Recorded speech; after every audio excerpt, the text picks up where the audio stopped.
Welcome back to Hardware Unboxed. It's time to provide our updated recommendations for the best 1440p gaming monitors on the market right now. Our last update was back in February of this year, and we typically like to update these videos every 6 months or so, meaning now is the perfect opportunity for a refreshed buying guide. There's actually been a surprising amount of price movement in the 1440p category across 2022, and even some products that we just reviewed, say a few months ago, have dropped in price, so lots to talk about for sure.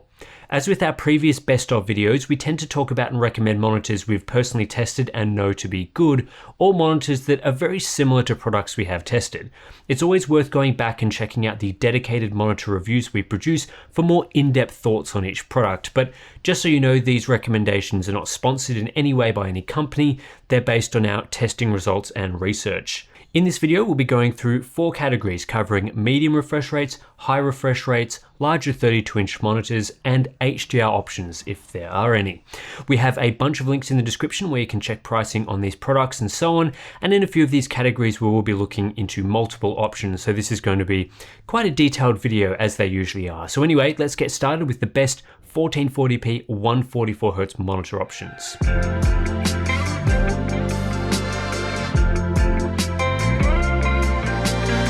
In previous best of videos, I've split the 1440p medium refresh category in 2, covering the best premium monitor around that 144Hz mark and the best budget option. But these days pricing has come down across all 1440p monitors to the extent that I no longer think it makes heaps of sense to buy a premium 1440p 144Hz display when for a similar price you can upgrade to 240Hz. So today, in the back half of 2022, 1440p medium refresh is now a sort of budget to mainstream level category. However, it's still an excellent budget category as far as monitors go, and the bang for buck factor here is as high as it's ever been. Prices have slipped below $300 US on a consistent basis for the first time, and really for a lot of shoppers there's not going to be a huge incentive to spend more. If you're upgrading from a 1080p monitor or building your first ever gaming PC, this is where I'd start.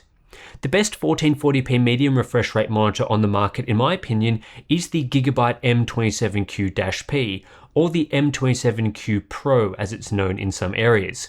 It's a 27-inch 1440p 170Hz IPS monitor with all the usual gaming features. Back when the M27Q-P launched, I was pretty mixed on it as a monitor. It performed well, but the price tag of $400 US wasn't very competitive when the HP X27Q was offering a similar experience around $280 US. The good news is that since I published that review, the M27Q-P has fallen in price to an outstanding $270, where it's hard to go past. So why the M27Q-P? Well, it's a similar price to the HP X27Q. In the US right now, at least as of when we film this video, it costs just $10 more, and in my testing, it performed better in most categories. Wider color gamut, better color accuracy, higher brightness, and similar motion performance. Now, you're not going to be getting a super high-end premium experience with a mainstream class product like this or the HP, but as far as the sub $300 monitors go, this is the best you can get right now. With these types of IPS panels, you're typically avoiding the pitfalls of other display technologies, such as VA, which has dark level smearing at this price point, and you end up with quite a balanced product across gaming performance and image quality. The M27Q-P isn't the fastest product on the market, and it doesn't have a single overdrive mode experience, but it is faster than its predecessor in the M27Q and similar products from several years ago, so it isn't slow by any means. The 170Hz refresh rate also gives you a small clarity bump compared to 144Hz options of yesteryear.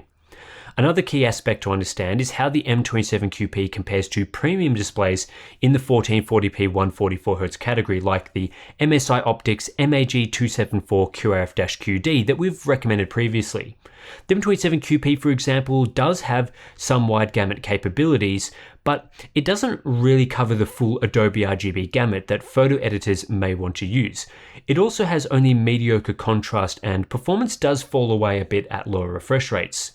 All of these areas to performance are improved when you get a premium product like the MSI MAG, but it comes at quite a substantial cost. Today the MSI option is still hovering around $400 US, and LG alternatives like the 27GP850 and 27GP83B are similarly priced. There is no doubting these are superior monitors, but we're talking about a $130 price difference, nearly 50% more than the M27QP's asking price. That's hard to justify when some of the key improvements like an even wider color gamut are not essential for everyday gamers, though it's something to keep in mind if you specifically need that feature. Plus, if you have $400 to spend, then the 240Hz category that we're just about to talk about may entice you more. It's also disappointing to see many average monitors vying for attention in this category that simply aren't price competitive. There are many displays that use similar hardware to the M27QP that are priced around $350 or even more than that and really offer nothing to justify that extra cost. If a company wants their product considered in these sorts of roundups, targeting over $300 for what is now a budget class display, I don't think is the way to do it.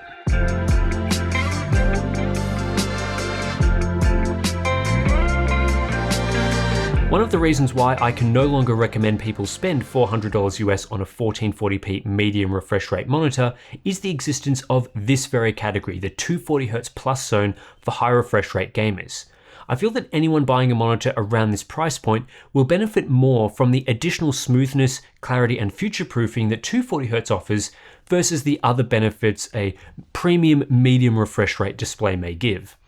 And there's one particular monitor that dominates this category at the moment, the Gigabyte M27QX. I honestly can't believe this monitor has fallen as low as $400 US in the last few months after I reviewed it at the already excellent price of $500 around when it launched. At $400 though, and I think it's even sometimes available for below $400, it's the clear value champion among high refresh rate 1440p options, and it is truly an excellent purchase. Like with the M27QP, the M27QX isn't the overall best 240Hz monitor that I've tested. That accolade would go to the Asus ROG Swift PG279QM. But the Asus option costs $800, while the Gigabyte monitor costs just $400, and for half the price, you get remarkably close to the best option in this particular category. The bang for buck factor is off the charts here, given that these sorts of specs used to start at $650 or more last year. The M27QX is a 27-inch 1440p 240Hz IPS gaming monitor that offers a fast response time experience on par with today's good quality IPS LCD panels. When you combine response speed with a high refresh rate, you get great motion clarity, making this monitor highly suitable to competitive multiplayer gaming, but with the versatility of a decent resolution for other types of games as well. The only downside here being the lack of a single overdrive mode experience, which its much more expensive competitors can offer depending on the model. Gigabyte are also providing good color quality, including a nice wide color gamut, decent uniformity, great viewing angles, and a respectable job of factory calibration as far as gaming monitors go. I always like when a monitor delivers a good balance of performance across all categories, and that's pretty much exactly what the M27QX provides. It performs in the same ballpark as other monitors I've tested, like the Alienware AW2721D, the Acer XB273UGX, and MSI MAG274QRX, despite those displays costing $750, $650, and $550 respectively, all much more than this Gigabyte. There are no significant downsides here, rather a collection of performance trade-offs that often see the M27QX come in second or third place in any given test. This means there might be some reason to grab a more expensive monitor from time to time, such as if you want a much higher contrast ratio, in which case the Samsung Odyssey G7 might be for you, or if you want the absolute fastest response times and a single overdrive mode experience, in which case the PG279QM is the best option. But for an average shopper that wants 1440p 240Hz without spending a ludicrous amount of money, the M27QX is as good as it gets.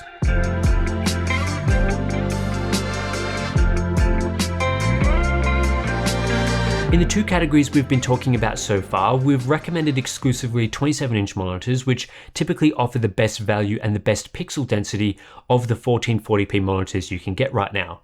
But for some people, like our very own Steve here at Hardware Unboxed, 27 inches is just too small, and that's where 32-inch formats come into play. However, as 32-inch monitors use different panels compared to their 27-inch brothers, it's a different size after all, performance is usually different between the two sizes.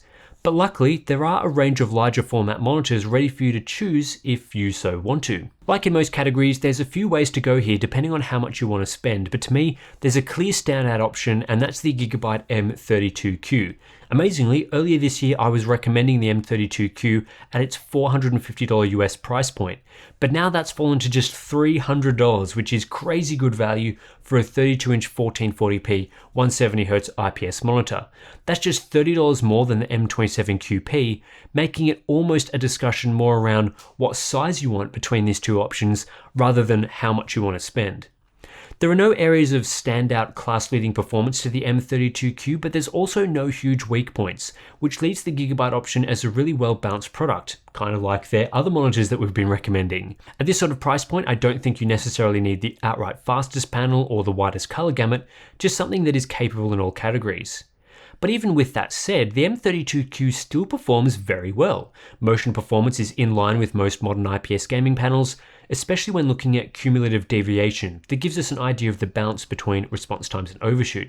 Its 170Hz refresh rate is decent, low input lag of course, and Gigabyte complements this with a backlight strobing feature that works in conjunction with adaptive sync.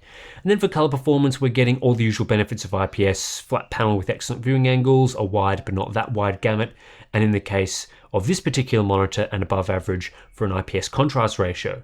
I wouldn't necessarily describe this as an ideal monitor for content creation, but it has a level of versatility that's well suited for playing games, browsing the web, and watching videos. With the M32Q sitting at this price, other 32-inch 1440p monitors are largely uncompetitive, which gives Gigabyte a rare clean sweep in the first three categories of this video. However, there are some choices to consider for more premium shoppers depending on their exact needs. The Corsair Xeneon 32QHD 165 offers a much wider color gamut and better overall color performance, though its price tag of $600 is obviously not nearly as good value as the M32Q.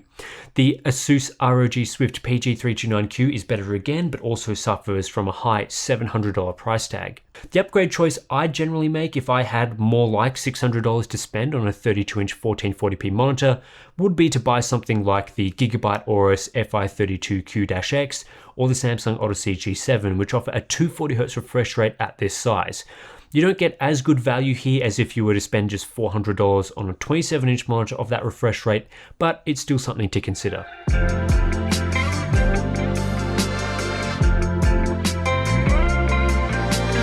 The common theme among monitor shoppers in 2022 has been requests for HDR options. Unfortunately, in the 1440p class, there aren't many products worth recommending, at least right now. Certainly none of the products that we've been talking about so far offer a meaningful HDR experience, despite some featuring display HDR 400 and 600 ratings. Almost all 1440p displays only have edge-lit local dimming, or even worse, no local dimming at all, which leads to a terrible HDR experience it's not significantly superior to regular old SDR. So the question here is, what should you do if you want a 1440p HDR monitor?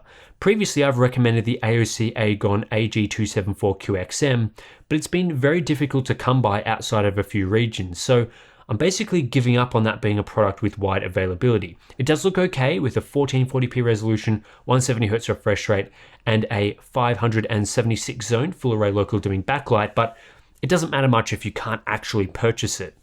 Other than that, my actual recommendation is to wait. There are other mini LED monitors set to hit the market shortly from brands including Cooler Master, plus the looming inclusion of a 27-inch 1440p OLED display from LG in the near future.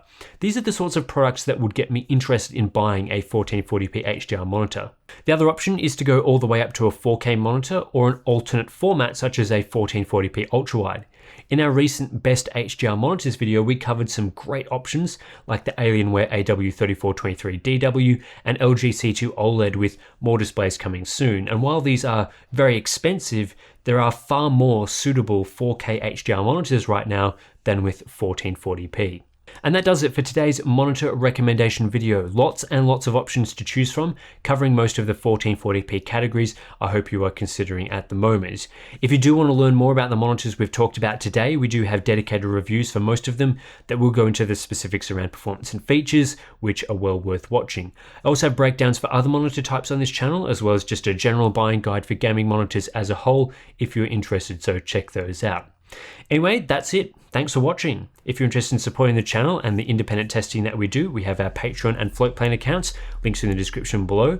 In addition to just supporting the channel and our testing, you'll gain access to some cool benefits like our Discord community where you can see, well, you can just chat with us in general. We also have been providing some BTS updates. You might have noticed my hands have got a little bit of paint on them, still working on the new studio build for me here at Hardware Unboxed in my new place. So lots of painting has been happening, a few BTS updates and BTS videos going up there. So it's well worth signing up to get access to some of those cool things. So thanks for watching, and I'll catch you in the next one.